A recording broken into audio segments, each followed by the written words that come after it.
Hello everyone, welcome to WoWCast. I'm your host Bethany Stout, and today we're going to talk about WoW Classic Hardcore Realms, and I have two special guests with me today.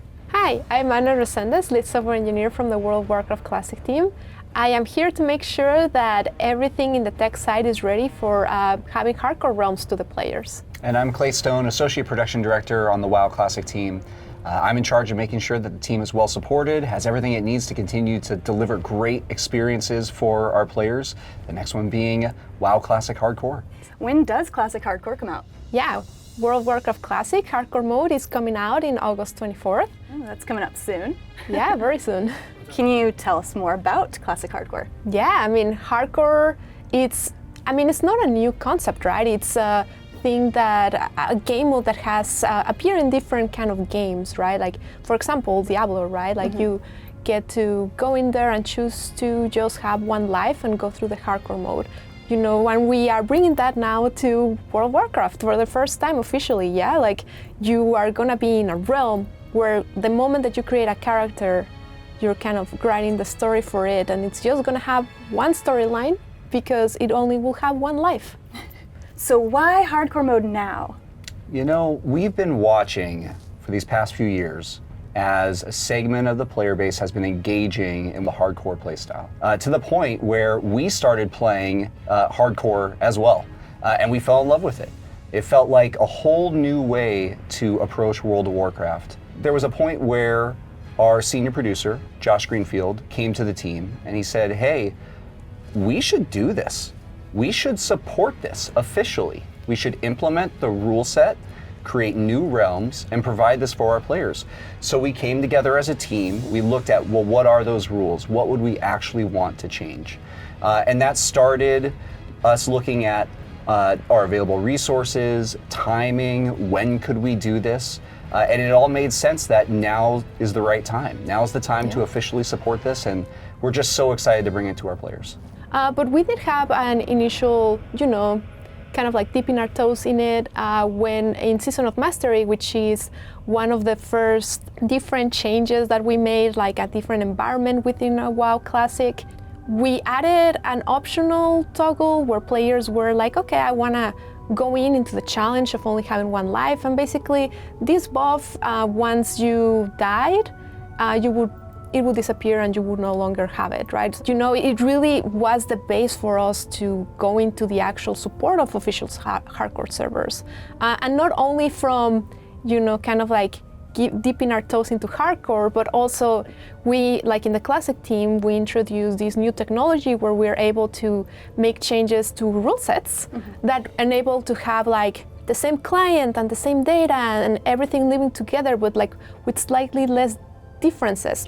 You're still gonna be able to play the original game with infinite lives, but these really, like, Season of Mastery was what allowed us to be able to create these game modes. What are some of your favorite death moments? Oh gosh. Okay, I'll talk about my first one. Yeah.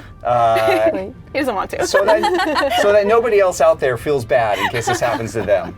I was playing a human paladin. I got all the way up to level 6. Ooh, if you can believe wow, that, level 6. That's a long journey, yeah. I know, and I was cruising along, cruising so fast that I thought to myself, I don't need to run back to the trainer and get divine protection. So I got the quest that I've done a dozen times before, to go retrieve Bernice's necklace from Kobold Fargo Deep Mine. Basically ran through the thing to the room where Goldtooth lives, waited for Goldtooth to spawn, engaged immediately, and I turned and ran, did another thing I was supposed to do. I put my back to them, got stunned almost immediately, and that was it for my first character. Yeah, rest in peace. Rest in peace. You know, it sticks out in my mind because it was the first, and it's just unfortunate because it happened so fast, but the great news was, seconds later, I had rolled another character and I was going again. And I wasn't gonna make the same mistake again the next time. Well, Clay, you're not alone, right? Like, we've been looking at the PTR and like all the people playing there, and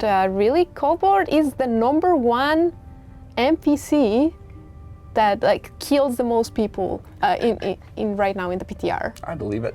It's their revenge plot for all the candles taken. Yeah, probably. We also know that some people change the way that they level to and like maybe avoid certain quests that they're like, you know what, that's not worth it. Or like avoid it for a little bit, level more, and then try it and be like, I'm gonna be secure about this. Especially when you get to like the way higher levels, right? Where like, okay, well, you got to level 6. That's great. I did it. But, you know, like getting closer to those level 50s, in the 50s is like, you spend a lot of time on that character. So you really need to be very sure that you have all of that in mind. Did your first character get past level 6 before she died? Thank you for this. Well, actually, you know, Rub it in.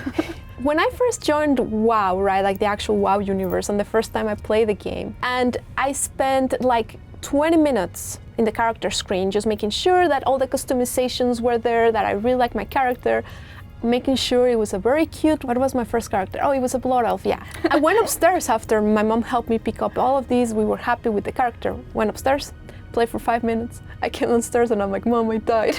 I didn't understand that WoW, you had infinite lives. I thought that you only had one life. So that was your hardcore moment. That was my first hardcore moment. You were the original hardcore player.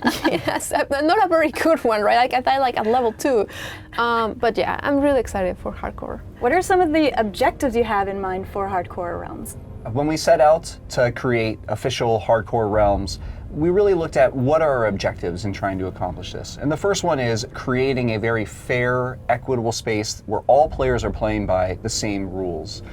Everybody enters into a hardcore realm playing by the same rules, with the same restrictions, same opportunities, but it's fair and balanced for everyone. The second one is really the focus on the player journey. What's so magical about hardcore is that it really places a renewed emphasis on the world of Azeroth and on that leveling experience from 1 to 60. So that's something that the team placed a lot of focus on.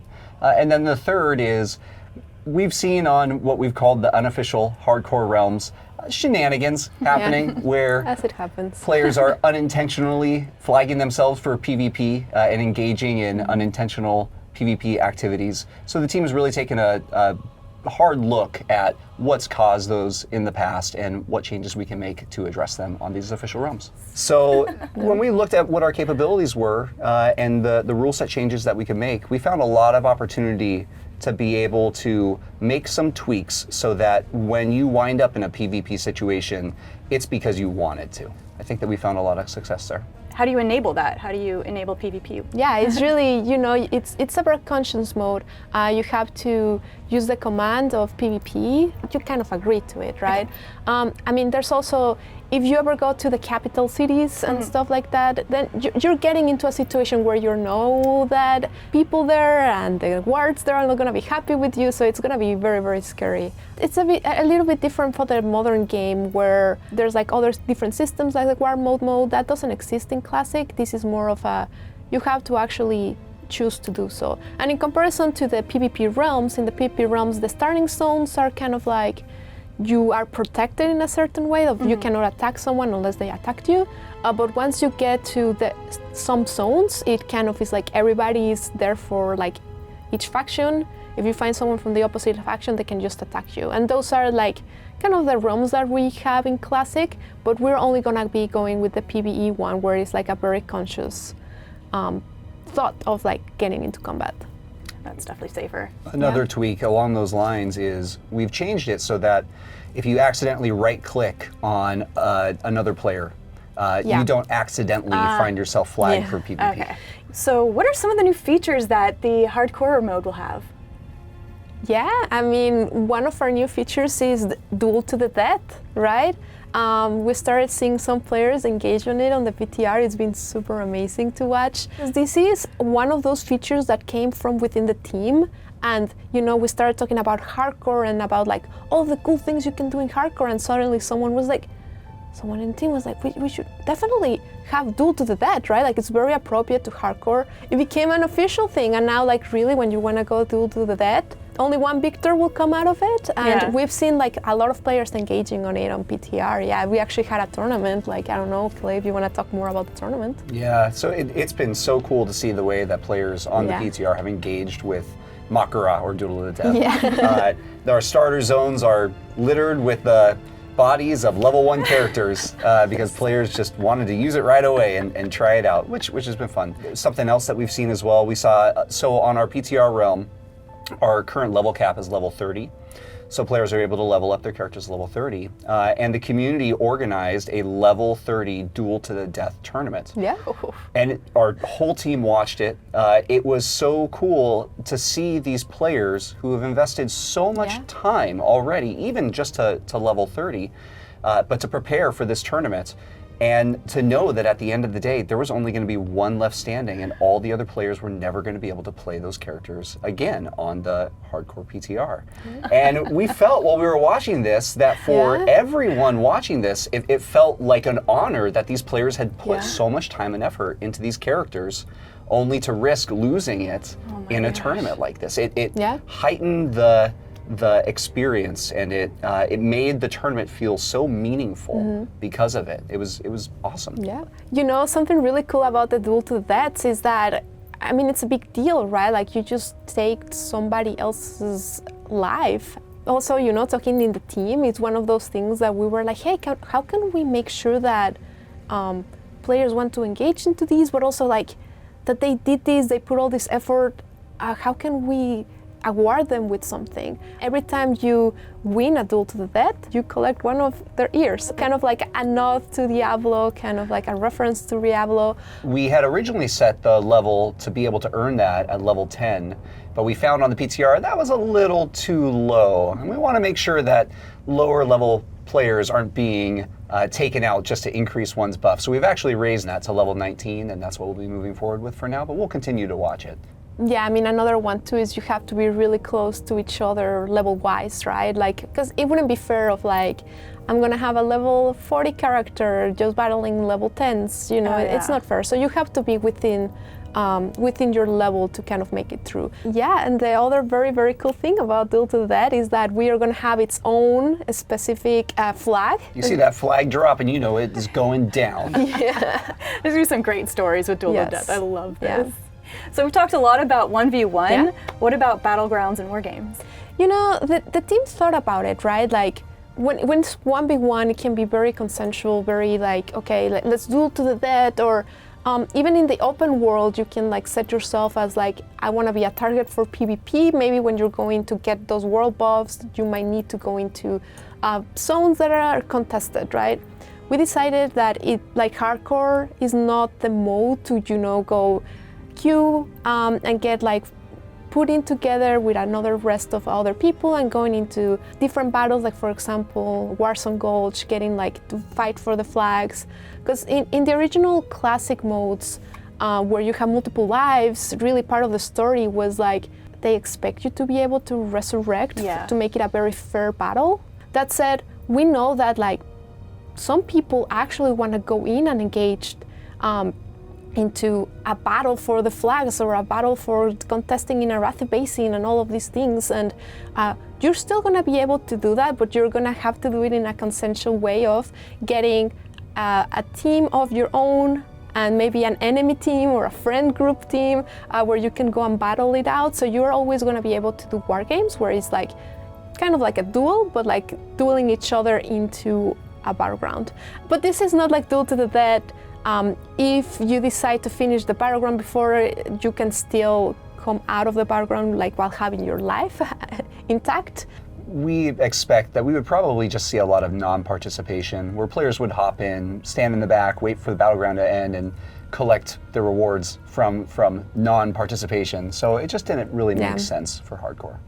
This seems intimidating to have one life. Yes. Can new players play hardcore mode? Oh, for sure. I think it makes it a great experience for multiple reasons, right? Like, yes, you only have one life, but you can go in, try it, maybe have an unfortunate ending to that character, but you get to try it again. So I feel like it's a very good way to have someone new to go and experience it, because there's gonna be so many people playing it, and really you're gonna have to be really aware of what your class does. It's a great learning time. We have been so surprised by the number of players who have come to World of Warcraft for the first time just to play hardcore. The approach to it is it feels so different. You tend to play slower. You tend to always be surrounded by people. One of the nicest things is, even though death happens, you go again, you roll another character, and you find yourself in a starting zone that is surrounded by other players. That's I amazing. mean, absolutely No more surrounded. ghost towns, just like embracing the community. Well, technically, there's Yeah, ghost there's towns. gonna be ghost towns now, like, because you can continue to play the That's game while true. being a ghost. Yeah. In hardcore, we believe in ghosts. Ghost exists. You can stay there and rumble around the world. That said, you're not gonna be able to still use, for example, the say channel, but you're still gonna be able to talk to your friends in the guild chat. You can also transfer guild leadership too, Yeah.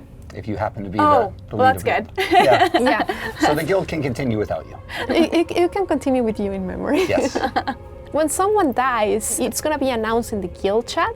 So if you're part of a guild, it's going to be showing up in the guild chat. We're aware that there are going to be a lot of fallen soldiers. If you were to announce every single death, it might become a lot for some players. So your community wants to know how you're doing. It wants to know how is it that you're doing, your journey, and also the end of your journey, right? So if you die in WoW Classic Hardcore at the moment, you can also choose to transfer your character. So it's not super scary. If you end up getting attached to your character, you can continue your journey, just not on the hardcore realm. Yes, and we also want to celebrate the victories of the players too, right? Okay. So whenever someone gets to level 60, that one is going to be a realm announcement, Oh, and everybody nice. is going to be able to see who's the one getting to 60. I'm really excited to be online and see the first person, going to level 60. I know it's gonna be a really interesting race to see. Yeah.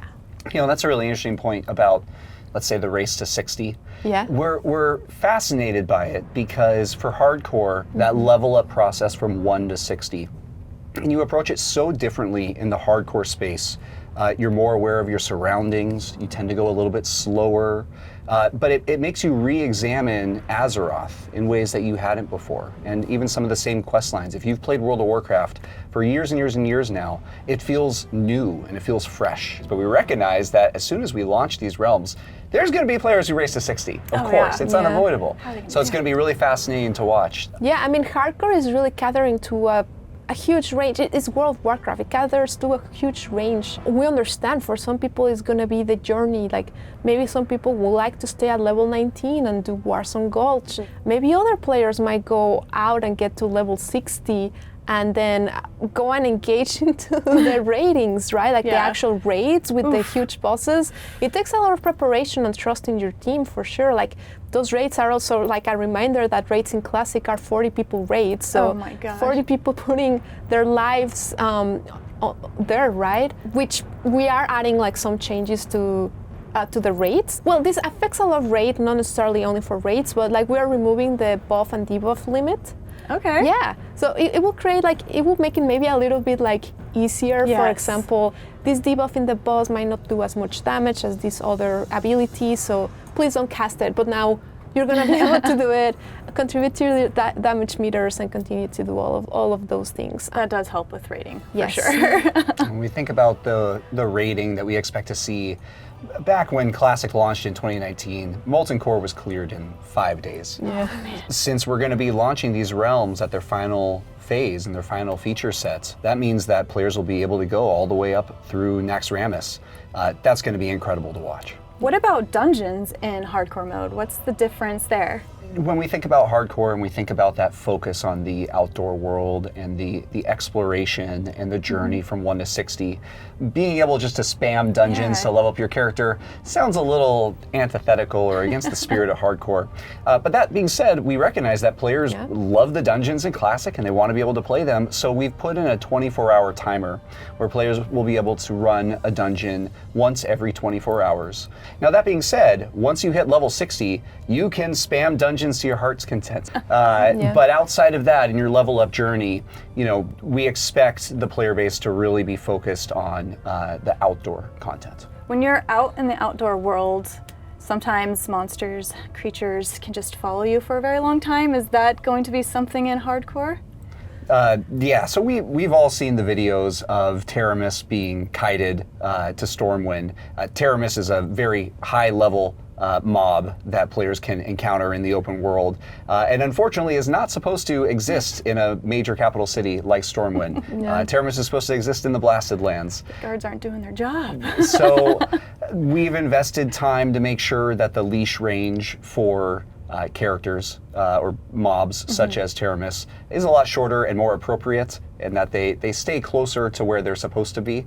Yeah, and the thing too is that we also know that, and we recognize that some of the classes like hunters and mages really rely on kiting those characters, so it's going to be a long enough range so players can still use their abilities without like losing the control of the beast. Speaking of hunter, are there any class changes coming with Hardcore to make things more fair too? Yeah, I mean, we definitely had to revisit that, starting with resurrection, right? Like that out of the door. That's not gonna happen. Any kind of like spell that does that is gonna be out. You know, resurrection, soul stones, Ankh from the shamans. It will be really unfair if we still keep some of these classes, these mechanics that allow, you know, to go against the spirit of Hardcore. You know, one of the big ones is bubble hearthing, where yes. paladins Infamous. can cast divine shield on themselves and be able to hearth anywhere out of danger. Yep.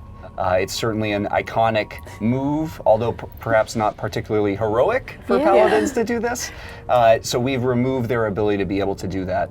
When we look at the classes and the different class changes that we've made, keeping some things in like this that go against the spirit of Hardcore, unfortunately just really creates some wild class imbalance I was for going to us. say, there'd be paladins everywhere. Yes, that would be Yeah. the class of choice for sure. Yes. We also have talked about like different mechanics that exist in the game.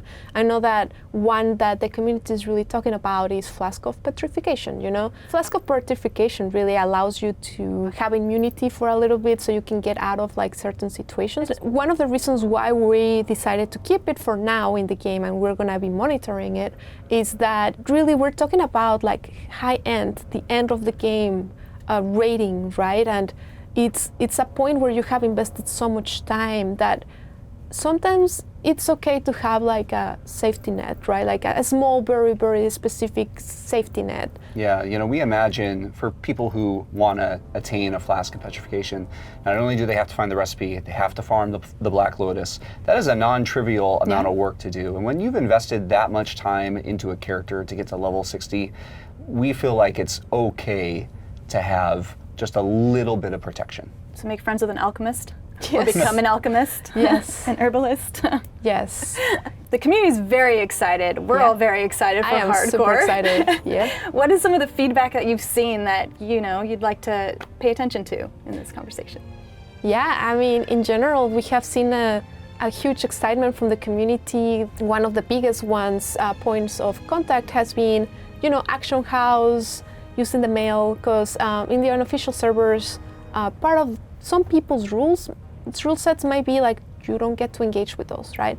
For us, we want to go out, enabling the Action House and the mail and also trading, because as we mentioned before, we're in a very different environment than the one that it is in the other servers, where not everybody is going into the same challenge.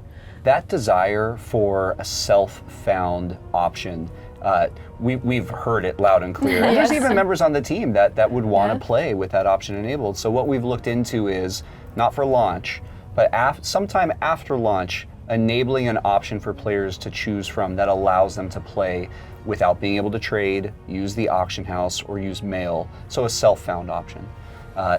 Not much more to discuss on that for today, but something that we're really looking into. Yeah. Thank you guys so much for talking about Hardcore. I am so excited. I can't wait until this comes out. Thank you guys for tuning into WoWCast. See you next time. Thank you. See you.